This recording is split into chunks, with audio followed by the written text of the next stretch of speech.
they got to the point that they are at today. Why did we start to need to believe?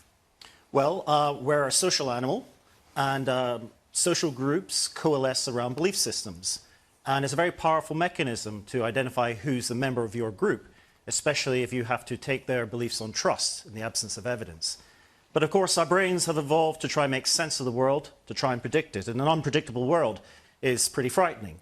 So if you don't know what's going to happen with the crops or the migration of animals, you might try and engage in some activities to try and control that. That's just in our nature to do this. So I can see the origins of rituals as serving a purpose to try and explain the world around you, but also as a mechanism to kind of coalesce social groups. What about dealing with mortality, understanding mortality and finding solace for those we've lost? Was that an important factor, do you think? Absolutely. I think the fact that there were ritual practices in graves must have been some sense of the afterlife. I think most of us still have this urge and need to know what's going to happen to us, so that's never really going to go away. And of course, if someone provides a very good story about what happens, then that's easily understood and accepted. And we can understand that need, yeah, very much, as we know if we've lost loved ones. So, Professor Theresa Morgan, here's the thing. It's a long span of time, isn't it? Homo sapiens, 150,000, 100,000 years. Why did we, as a species, live until 5,000 years ago believing in supernatural forces and animism and river sprites and gods of thunder, and it took until then to get the idea of a single creator? It's if God created man, it's a bit late in the day, isn't it?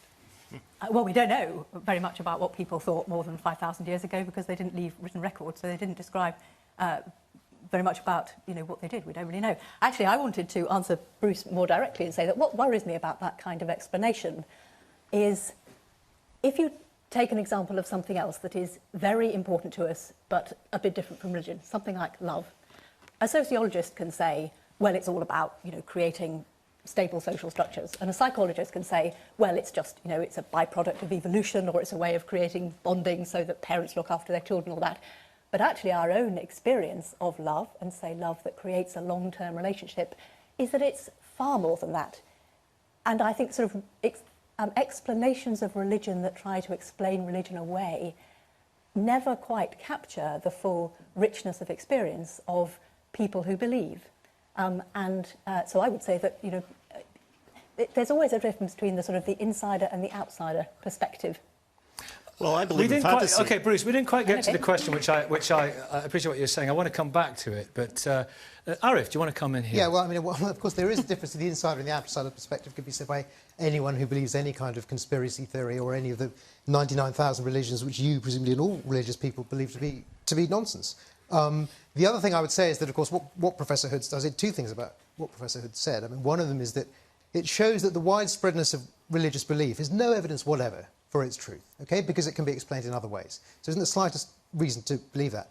And the other thing I would say is that he doesn't have to show it decisively to be true for the purposes of this debate. He doesn't have to overcome all the competing scientific theories for the purposes of this debate, or any sentimentalism about love or other things.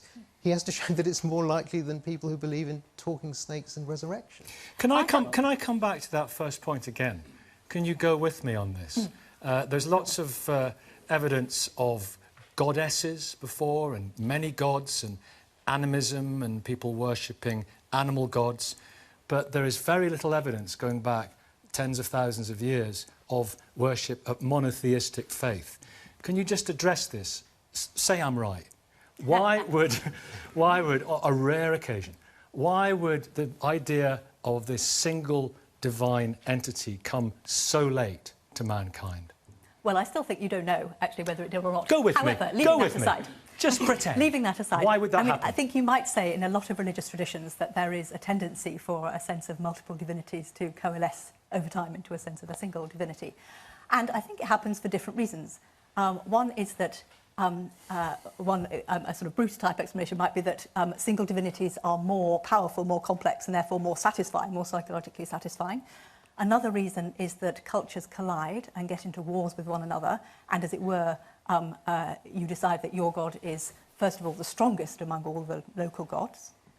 that, you know, there is a little bit of early evidence in the Hebrew Bible, for instance, for believers in the God of Israel, thinking of him as the strongest of local I'm going gods. further back than that, but you're saying it's a kind of logical conclusion. Over time. Yeah, over time it develops into the sense that there is actually only one real God. That seems to be quite a common But process. surely also there's the fact is that monotheist gods do something wonderful, which other gods don't do. They're wonderful for empires. Yeah, They're wonderful for bringing a whole lot of heterogeneous one people flag, together. one God, you go for one nation, God, yeah. and then you all agree with each other. This is my guy, and that's for empires. That's crucial thing to be able to do. Let me take it back. We're navigating some fascinating terrain here. Why not? I mean, going back, is there evidence of monotheism going back 40, 50, 60,000 years? No, but there's evidence of very much smaller groups of deities.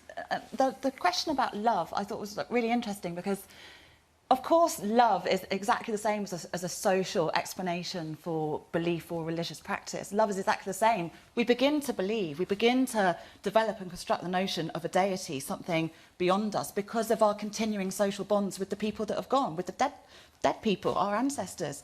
And these gods basically become more and more powerful, but it's purely because of love. We are unable to let go or sever bonds, even those of us that think that's love is still, it's one of the greatest social, it's not just a social tool, we are social beings, and it's what keeps us all together. I agree. Elaine Storkey, theologian and author, you know, we are social beings, it keeps us together, social cohesion, and also the creation of myths and telling stories to each other around the fire, the remembrance of those who are gone.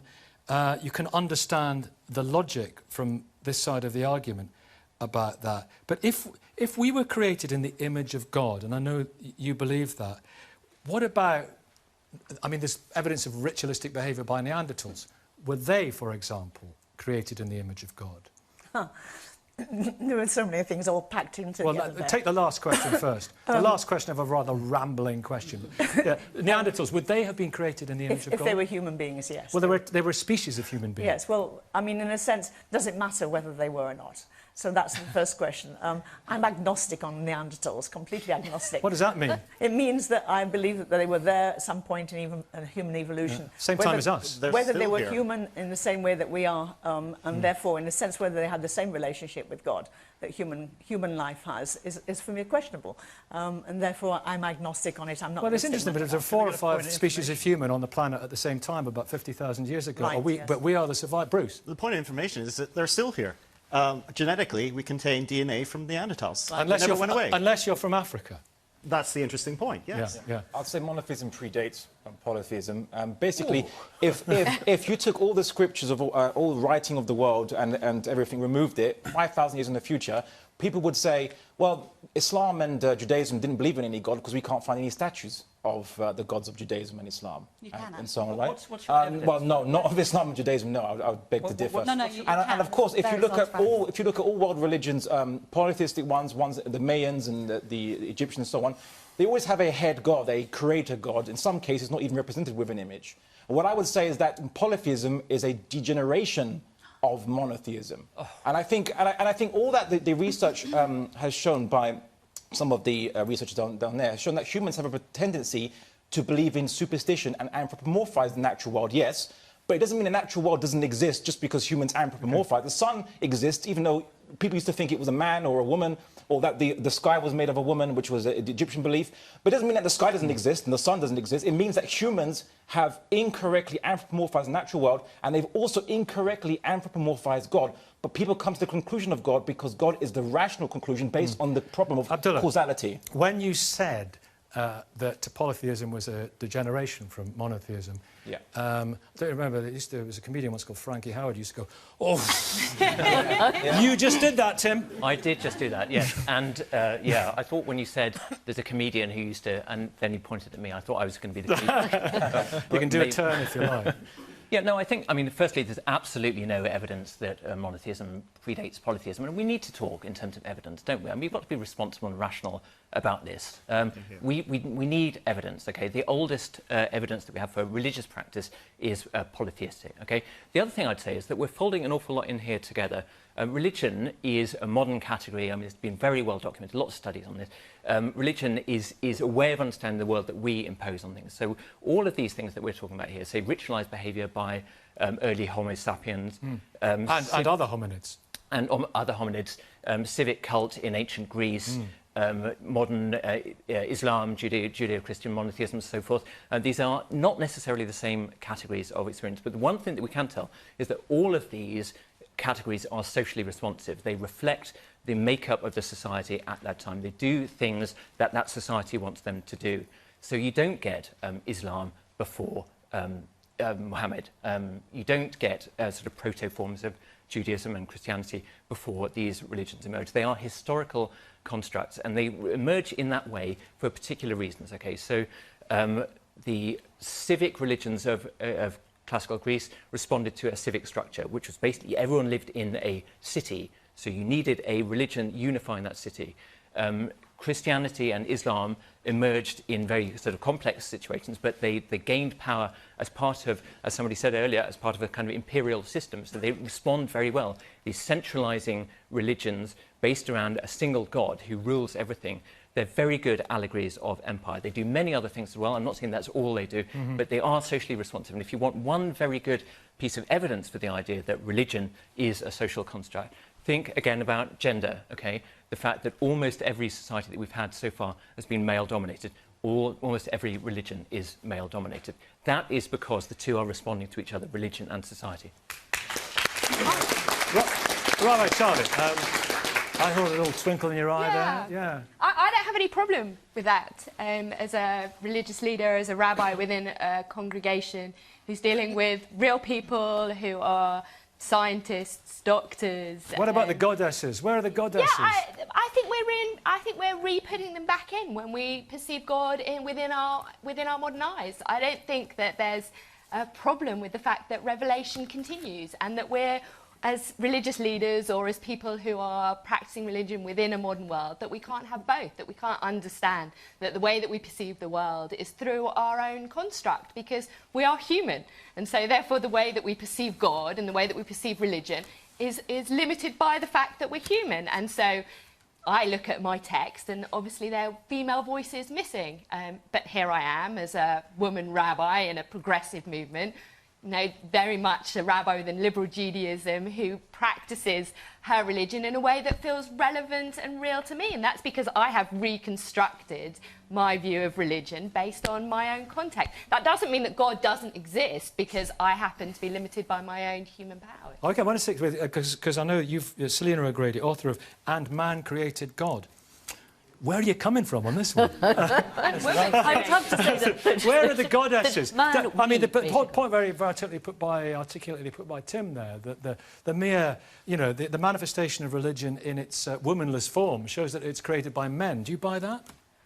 Yes, I do. I mean, but I think that the God that we create changes over time. So you get a Jewish God that's for a particular tribe who've lost their homeland, who says, I'm just going to protect you lot, and if you obey my rules, I'll give you promised land. You get the Roman gods, exactly, which is based on the client-patron relationship of Rome. So you get these huge big patrons. If you give them a lamb, with any luck, they'll cure your fertility problems or whatever.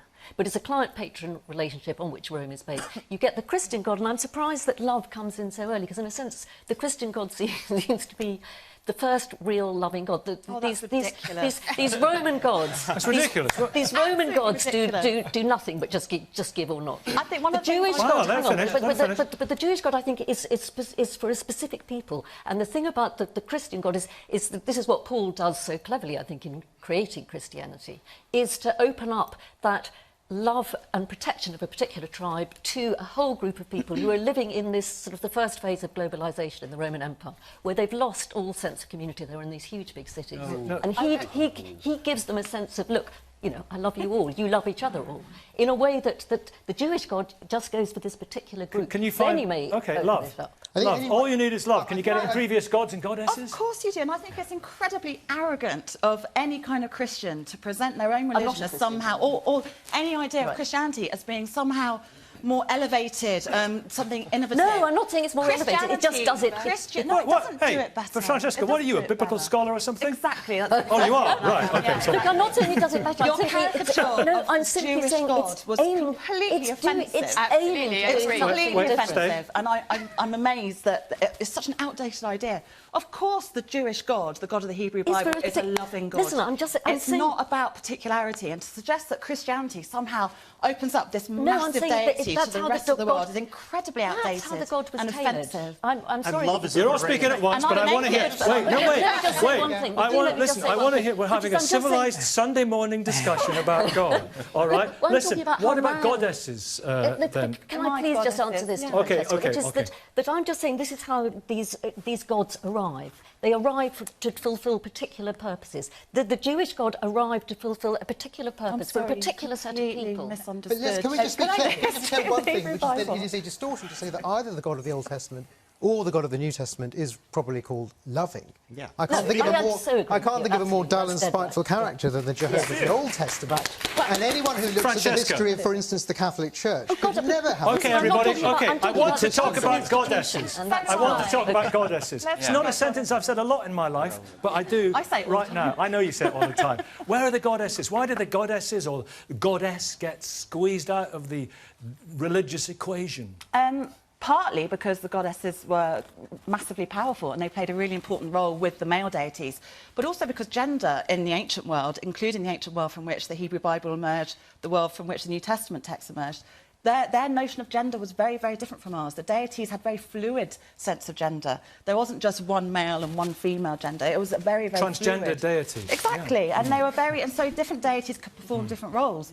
The goddesses become erased, sometimes literally in terms of their statues and their cult objects, but sometimes literally as well from the text. They're erased because of this prioritisation of a particular deity at a particular political point in a particular time in history, as Tim was saying.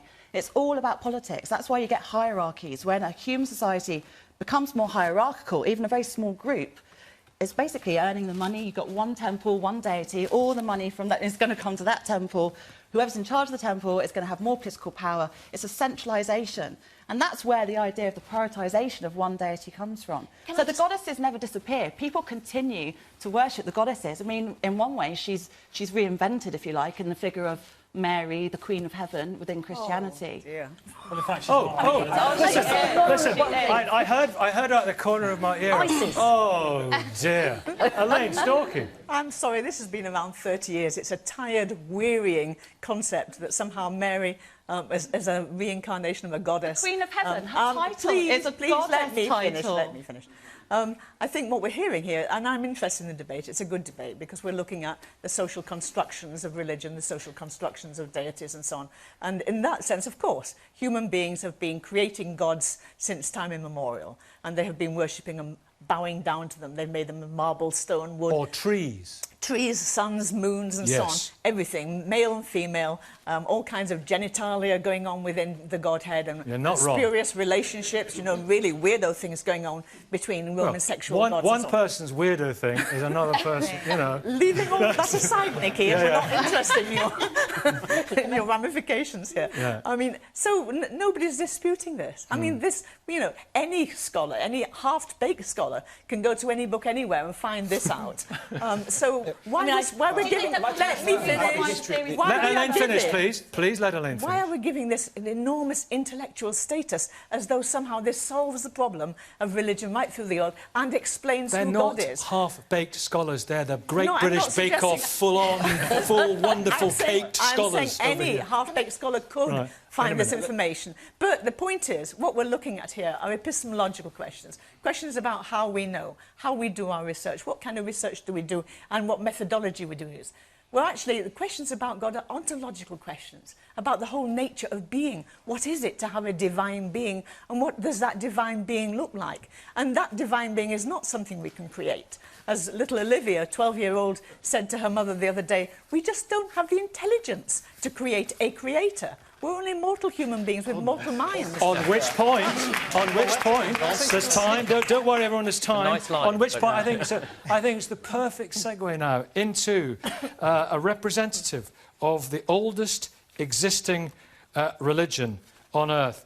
No, it's not you, Abdullah. It is our Hindu representative, Satish Sharma, General Secretary of the National Council of Hindu Temples, oldest existing religion. So, when Hinduism first emerged, would it have been by revelation, by intuition? I mean, you know, how?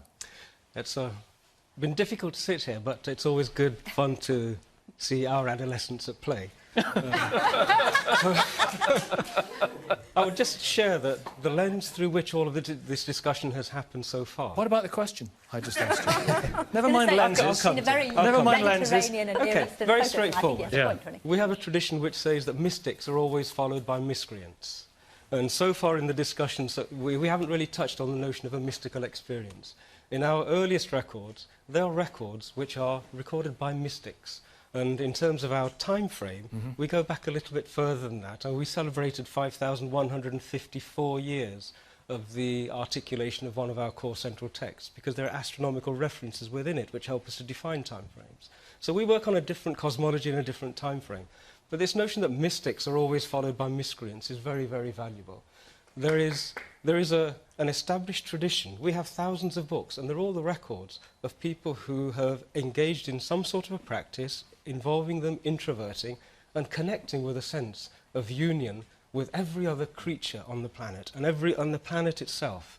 And they've tried to articulate that, but when you articulate a personal experience to people who haven't had that experience, their chattering minds get involved. And so that's where the miscreants come. And there are always miscreants who are happy to leverage the adulation that mystics seem to get for political purposes. So we have a precision that we would apply, and that is, you use the term religion. We would say that when you say religion, you're actually discussing theocracies. Our perspective is that theocracies are merely dictatorships with an invisible, immortal dictator who cannot be deposed. And they're the ideal tool for anybody wanting to exert political power. So we would separate... We've had a bit of that so far. Absolutely. Yeah, and it's actually very relevant because at this time we have two theocracies from our perspective battling for primacy of power on the earth and indeed in this country. It's wonderful here. We have a tradition of democracy which is battling with theocracy as well. And the House of Commons was established as a challenge to the Church of England. And autocracy, throw that one in too. Absolutely. But the notion of the mystical experience has primacy with us. Once a person's had a mystical experience, then you recognise that actually that mystical experience represents itself in a gender-free environment. Our tradition, 5,000 years, we would say a lot more than 5,000 years, we have never had a theocracy in India. And that's because of the multiplicity, the pure democracy of how you wish to engage like the caste with system. Divinity.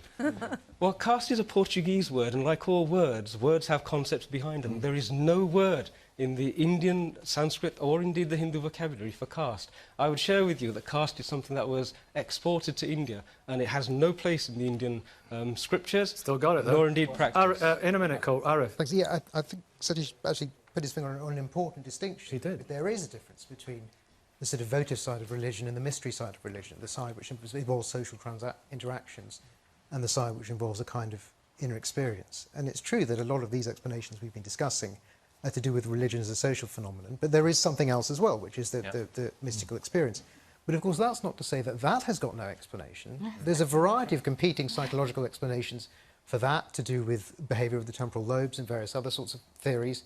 Many of them, certainly one of them is true, and many of them have a great deal more plausibility than the idea that any religious claim is true. So I think the conclusion would be that religion obviously has a variety of explanations because it covers a variety of phenomena. And I wouldn't dream. Okay, I want to just move it on slightly, but Selina, you have been trying to jump back in. We're going to give Cole in a second. Two things. And I'm telling you, let me announce. Let me make an announcement. We're going to talk about the relationship between religions and God and no God in just a second. So you've led us very nicely into it, Satish. Organised religion. We've been doing this a long time. You've been very desperate to say something. I want to say two things. One is that Isis was a goddess, and she did incredibly well. She really was a kind of... It felt like a sort of world-beater religion that was going to do far better than this little Christian Jesus cult. What happened? She didn't do it as well as what? as Jesus and Christianity did under Paul. which is she started addressing these questions of a personal relationship with her devotee, of promising some kind of afterlife. It wasn't quite clear whether it was going to be just longer life or afterlife, of giving you a sense of community, of doing all these things. But that little Jewish cult under Paul did all this much, much better and gave you, which I think Teresa kind of didn't say in your, why we need God and why God is there, which is a sense of oughts. That's what religions do so well, which is actually give you a sense of values and how you should lead your life. Was she not apocalyptic? Was she? No, she's very much the other ISIS. Well, Christ was an apocalypticist, wasn't he? Absolutely. He was, yeah. Well, there's lots of evidence that he's Christ was an in the sense that he apocalypticist. was a Messiah and that the end of the world would come. In your time, he said to his disciples. In your time, yes, and he got that wrong. He got well. Cole Morton, haven't read from Cole yet. Now, you're a very, very intelligent man and a marvellous writer. You're not a great fan of religions.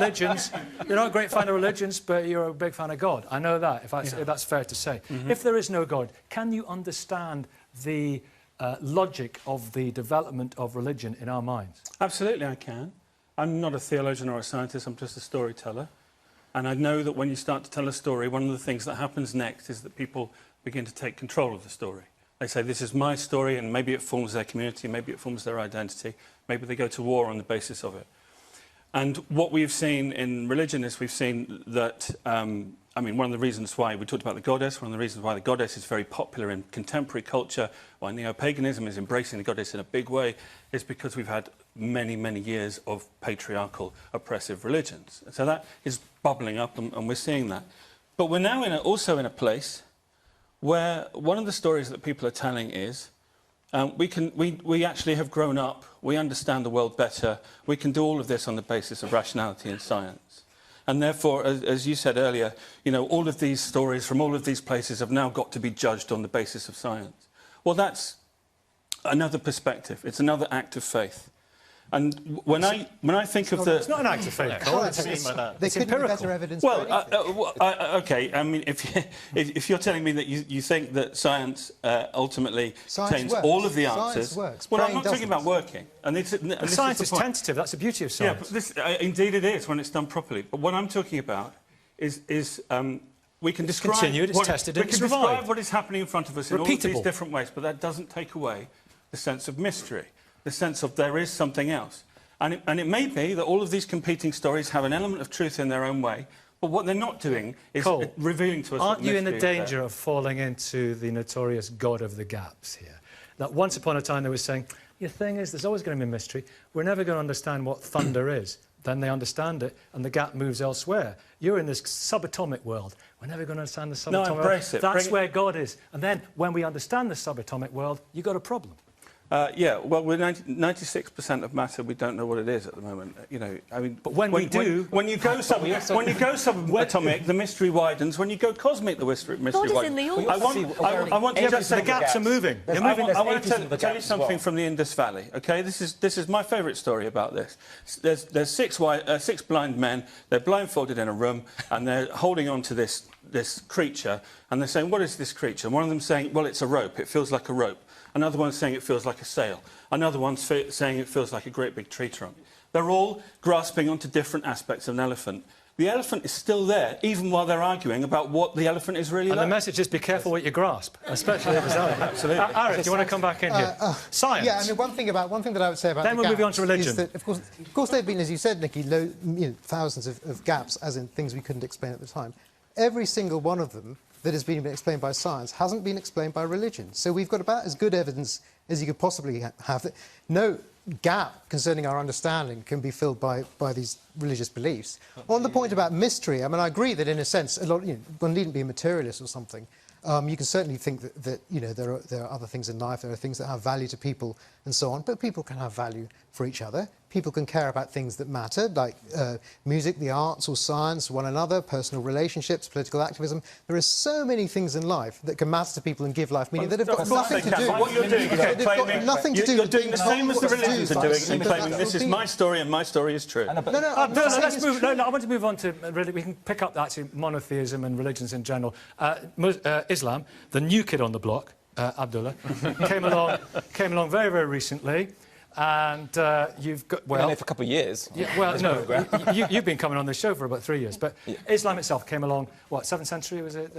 Something like that. So, but Muhammad one was in the 670s, something like that. And so, basically, we've got this religion, monotheism. We've had mention of this already. It's a great means of political control and empire building, isn't it? And, you know, the Islamic Empire, one flag, one empire, one nation, one people. It wasn't really an empire, but... Well, it turned into an empire after that. But you can understand the logic, can't you, taking it away from your religious belief? You can understand the logic of, and the efficacious, politically efficacious nature of monotheism. Not really. People can believe in the same God and be divided. It doesn't make any difference. But it's better than polytheism, lots of different gods, But the point I've been trying to highlight is, firstly, science itself is limited to the natural world. Yep. And we don't put religion into the natural world in terms of, well, at least Muslims and Jews and others don't put religion into the natural world, saying this is miraculous here and here and here. Science is limited to the goldfish bowl of this universe, an opaque goldfish bowl, and if there's these two atheist goldfish inside this goldfish bowl, would think there's nothing outside their goldfish bowl. But rationally, you can deduce there must be something outside it, and this is where rationality and pure atheist empiricism clash. I want to talk less about that than the development of religion. Social control. Well, see, the thing is this. Military control. Well, the thing is this. We approach this history with an anachronistic, secular kind of perspective. In the Indian culture, for example, Dharma was, I suppose, what they would call their entire culture. Dharma meaning law. And, of course, the Torah, the word means law as well. Religion, culture, law were all one and the same thing. Secularism is a very modern construct. People didn't divide religion here. Every country, in a way, or every civilization was, quote-unquote, a theocracy in that sense, because everyone's politics was driven by their morals, which was driven by their belief in afterlife, in gods, in the cosmology, and so on. And the modern day... a desire for land and the modern day religion that controls people is nationalism, I would say. Yeah. Because we get the current ruling party telling us that we will have to follow, for example, British values to unite this country. Debate. Well, exactly, but that's also you could argue that's also a means of control. Let me try it again, Theresa Morgan. In terms of social control, Theresa, for rulers, for chiefs, for kings, for tribal chiefs, whatever, religion is handy, isn't it? Oh, no question. Religion is very handy, but anybody can use more or less anything to exert social control. I mean, democracy is a value which autocrats can subvert for their own use. Autocrats can subvert doesn't anything for their own invalidate use. the That's fine. Doesn't invalidate it. I mean, so in a sense, that's neither here nor there. I think, in a way, you are underestimating the extent to which religions are also countercultural and demand things of their adherents that are unexpected and often, on the face of it, unhelpful. I mean, I certainly feel that in trying seriously to follow my own faith tradition, in my daily job, I am constantly shooting myself in the foot and doing things that actually will not serve me well. But Jesus Christ himself was extremely bothersome, wasn't he? Quite. Didn't do him a bit of good. Yeah. Right. I mean, and that's true. I mean, that's even true of traditions like Greek and Roman religions, I think. Tim may disagree with me, but which it is easy for us to think about in rather socially reductionist terms as reflecting and serving social and political systems, because there are no longer living believers in those systems to kind of give a different view. But if you think, for instance, about a concept like justice, dikaiosune, dike, in the Greek world, it has several different ranges of meaning. Justice can mean what is socially normative, whatever the mass of people think is okay. It can mean what the law says is okay, which may not be the same as current public opinion or what the current leaders of the city want. Or it can mean what the gods think is justice. Greeks often struggled a lot with their sense of what the gods thought justice was, which didn't always fit with their sense of justice at all, either because it was more demanding or because it looked actually cruel or random. You know, both. You know, people protest against the justice of the gods, both that it's cruel, that it doesn't fit what we would hope for, but also that it's too high a standard for us to kind of aspire to. So in all sorts of ways, even Greek and Roman religion... Then God knows best comes in, So all sorts of religions, and it's true all the way through the Hebrew Bible, it's true in Christian traditions, certainly, the traditions that I know a bit more about, that they can be intensely demanding from a perspective wholly outside society's norms, actually. And Tim, you were mentioning in dispatches. Actually agree with an awful lot of that. I mean, I do think that the issue is not whether religion can only be used by dominant forces in society. I mean, religion, if you believe that religion is a social construct, which I do, then clearly it follows that societies are much more than just their dominant forces. So, I mean, we see it in the modern world. We see, you know, whether it's talking about liberation theology, Salafism or anything like this, you know, there are ways of being countercultural through the religious idiom. But that doesn't necessarily mean that religion...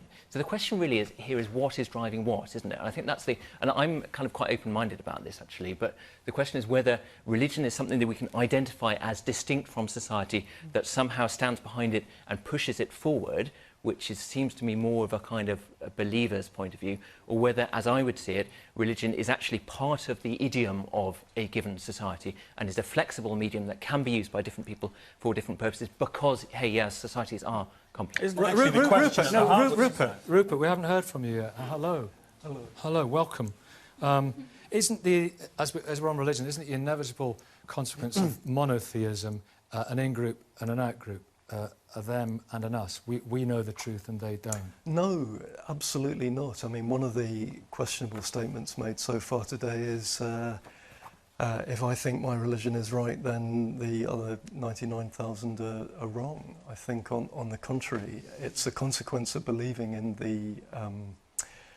that we're all made in the image of God that makes the core element of Christianity, what I take away from the story of the lost sheep, is that it's actually people who are outside. But we've had countless over the years, countless people of all faiths who have been strict adherents to the thought, not everybody of course, but of certain faiths, strict adherence to the thought that they are right, theirs is the only way, and everyone else is wrong. Yes, I'm not saying... Catholic Church is notorious for killing heretics.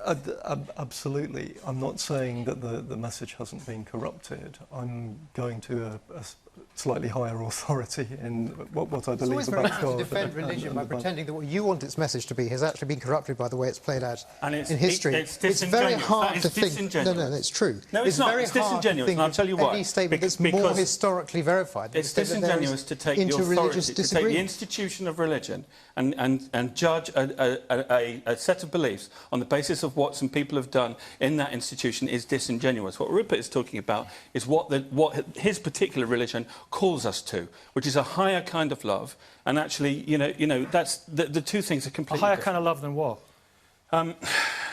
You know, if Rupert can answer that. It's the priority of the outsider, I think. The idea that, I mean, the church is sometimes said to be the one organisation that exists for the sake of its non-members, and when Jesus' teaching is being taken seriously, I mean, that's the big question. I wouldn't deny.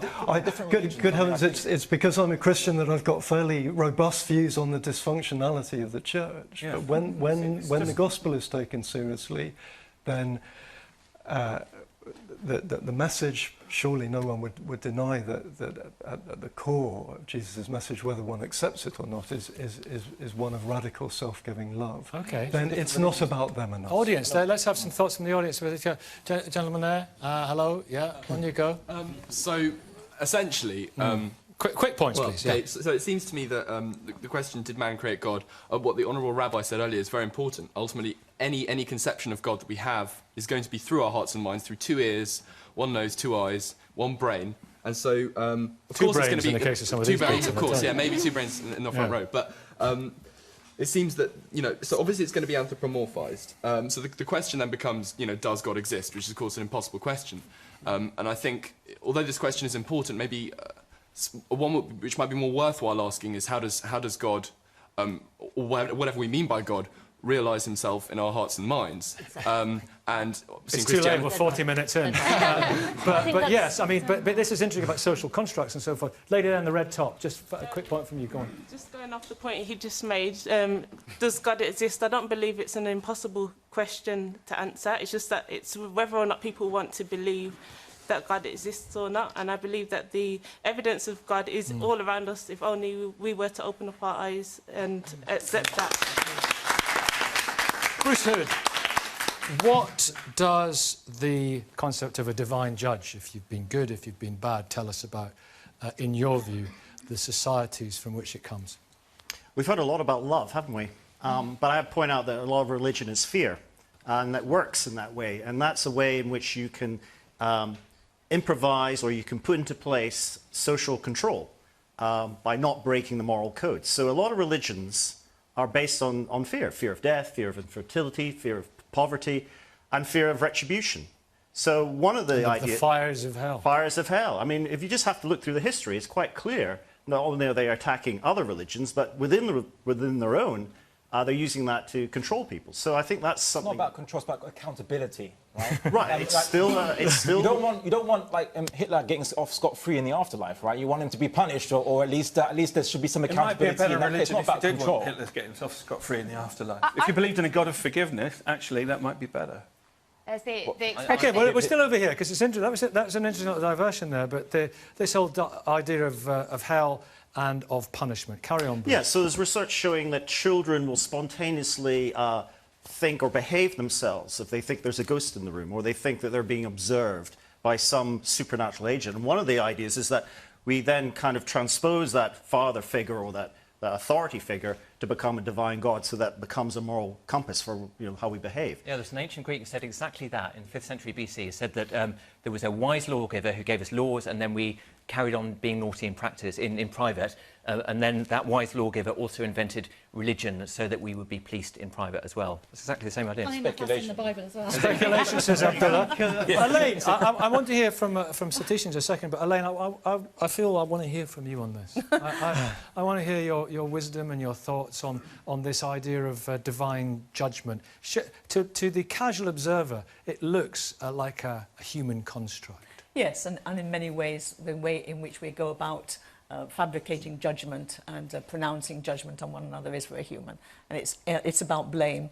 It's about vindicating one's self-righteousness. And we have all kinds of mechanisms for handling this in society after society, where people will not put their hands up and say, yeah, I was wrong, I made a mess, I screwed this up, I'm the guilty one, please forgive me. The point about religion is... punishment.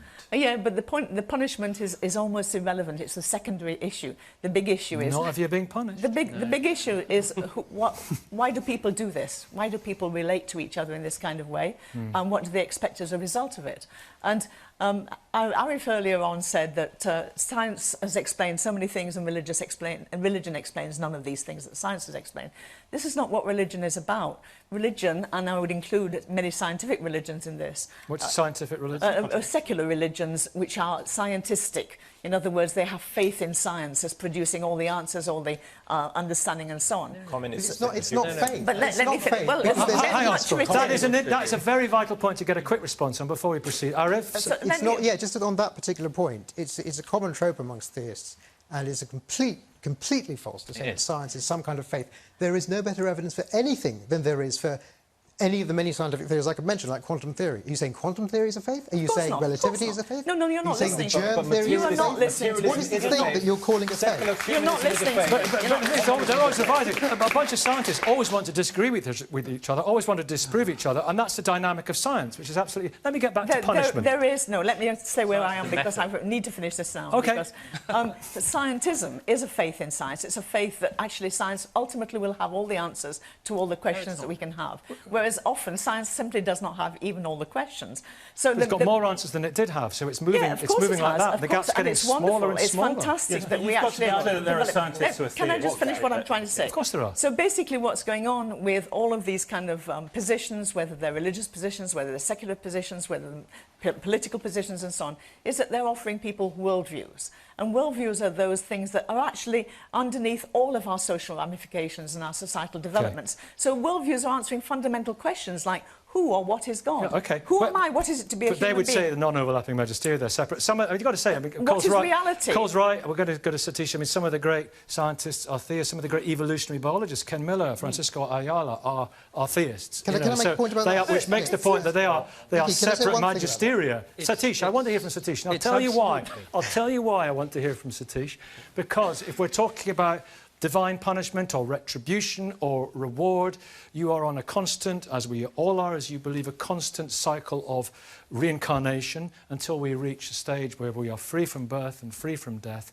And that's a kind of That's quite an optimistic view, ultimately, because we're all heading in the right direction, despite the fact that we may have some diversions along the way. Well, starting Would that be an accurate way of putting yeah, it? it's not too bad. Starting from the premise that both cannot be proven, that either we're doomed and we have to be redeemed, or that we're actually on a positive journey, assuming for a moment that neither can be proven, the more positive one would seem to be more reasonable to adopt. But turning to whether it can be proven, pure scientific method, replicable, something that anybody can do, requires, if you want to establish, did the mystic establish a connection with some divine entity, you follow and replicate his experiment. You don't talk about it, you actually go, be still and know that I am divinity.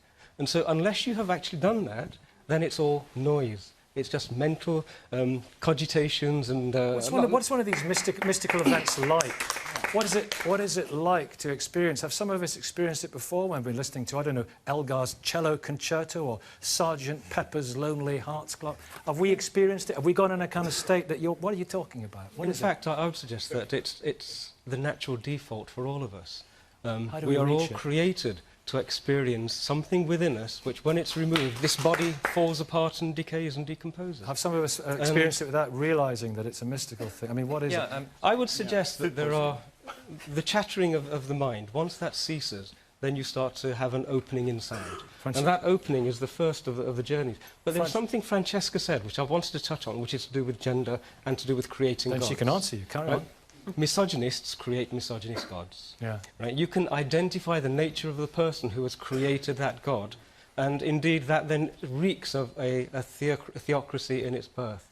Where there is divinity, there has to be no violence. It can't be intellectually violent, it can't be emotionally violent, and it can't be physically violent. If there is any violence present, there is no divinity present there. So there's no divinity in any of the major religions in that case? I started... Francesca, answer Satish. He directed something towards you, Francesca. I think it's a real shame that, and we find this, I mean, there's a lot about Hinduism that I particularly like, actually, as opposed to a lot of other religions. But I think it's a real shame that in all of the people representing different religions here, they're so down on humanity and what it is to be a person. Why do you want to get rid of the human body? Bodies are amazing. What's wrong with material world? No, we haven't. What's wrong with experiencing? You're putting words into our mouths. For as many lifetimes as you wish. But that's the thing. But what is it? But religion seems to want to be able to offer some kind of an escape from the world that we have now. The world that we live in. That's paradigm. Rabbi Charlie, Judaism is so much about this world. It's not about doing things because right now because of the reward in the next world. It's very much, and I think a lot of Jews would talk about their relationship with God as in their relationship with other human beings. It's not about the future. It's about right now and because of that, the body is very much part of the soul. One of the first blessings that Jews would say when they get up in the morning is one to thank that the body still works. Tell me about it. Yeah, well, absolutely, it's a great thing to be thankful for, and it's not about separating the soul from the body, but actually the reality is in that relationship that actually we find God. How much of your day, Abdullah, do you spend? Because some people say that Islam is very much thinking about what will happen in the afterlife, and it's kind of quite afterlife-centric a lot of the time. How often do you think about the afterlife? Well, you know what? I mean, if you have to look at human existence, if we believe that human existence is there's more than just this life, we shouldn't neglect our portion of our worldly portion, as the Quran says. We do not neglect your worldly portion, but at the same time, also work towards something greater. People, even atheists, would work towards a future for their kids they will never see, which is beyond their lifetime. So they're working for something outside their lifetime. Yes. But the point I really wanted to raise today is, man didn't really create God. God created man, and man created idols. And we shouldn't throw God out with the idols. Okay? Because they're different things. And atheists do not have a monopoly on scientists. For the vast majority of human history, scientists have been theists. I said that, Arif. Well, I know. Yeah, I know. A lot of evolutionary biologists, as I said, but there is no scientists. clash between God and thank you very much. Non-overlapping magisterium, just like you two. Arif. Yeah. I mean, I think one thing about Islam is that actually, in many ways, Islam is very focused on life in this world in a way that Christianity isn't. So, for instance, Islam places constraints on a great deal of people's everyday behaviour that Christianity doesn't. It constrains your financial transactions, it constrains your personal hygiene, it constrains the way you dress, it constrains a vast amount of personal life. So in many ways, it's very negative term. totalitarian.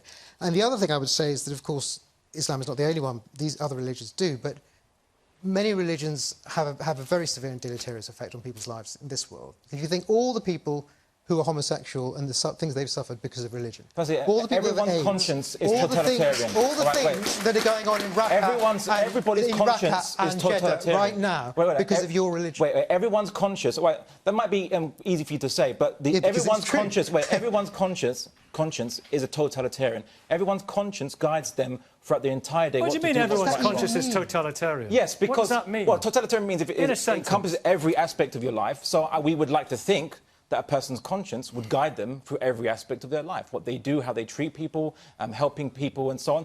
Everyone's conscience is totalitarian. You're just saying the word, this is totalitarian. Do unto others as you would have them do unto you. A person who does not have a totalitarian conscience is a hypocrite who acts on pragmatic principles which are selfish. My conscience doesn't tell me and not based on higher principles. My conscience doesn't tell me I should prostrate myself in a certain direction 5 times a day. Well, that's because we disagree. Elaine Starkey, let's get on to the basic point. And I know you'll go off on a flight of fantastic, erudite, philosophical, theological rhetoric, as you do, and that's why we have you on here. We cherish your presence. Let me answer this question. I had Brian Cox talking the other day about the cosmos and about the universe. Yes. And it's just overwhelmingly awesome and it's mind-bogglingly wonderful. And he said there are billions of planets where it is quite possible that there will be life out there. Say that there were to be a planet there with intelligent life, and there is every possibility that that is the case somewhere. We will never know about it. Would they have the same God that we do? Of course. Because if God is creator of the entire universe... They'd be monotheists, would they? Monotheism, that's just a word. Okay. But it would be the same God. The God who created the whole of entirety. He or she would have transmitted the divinity, God consciousness to them. The understanding of God is that God is actually the eternal creator, the one who put everything into place. The Big Bang, within seconds of the Big Bang, all of the structures and the fabrics of the possibility of creation were already there, and we've been working on those structures ever since. And so the concept of God as creator, and then God as incarnate.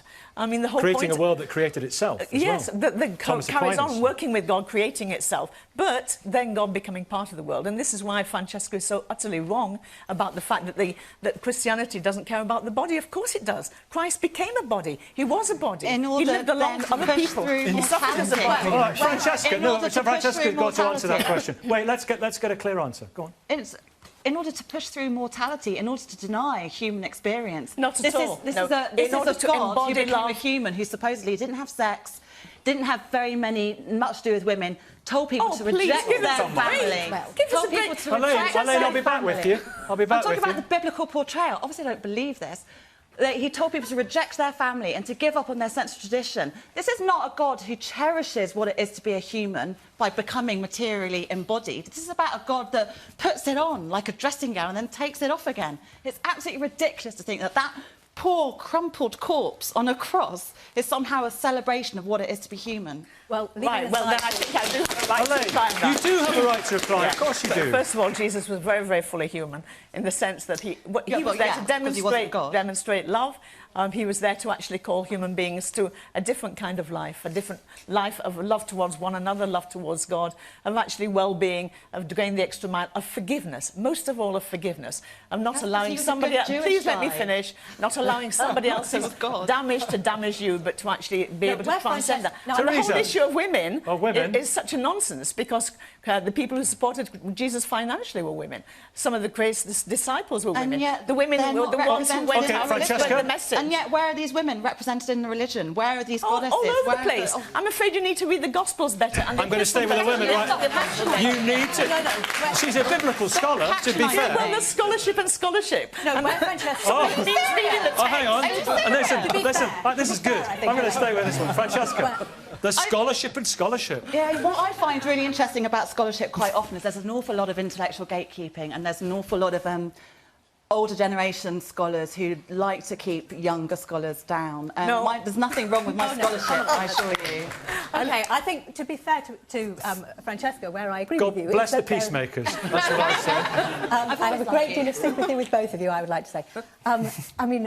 where I sympathise with you, as I don't think it is sensible to deny that there is a very world-denying and body-denying strain in Christianity. There's no question, but all the major religious traditions that we're talking about are very complex things, and they have within them both, they have things about them that we may find difficult and not like. A world-denying strain in Christianity I don't like very much.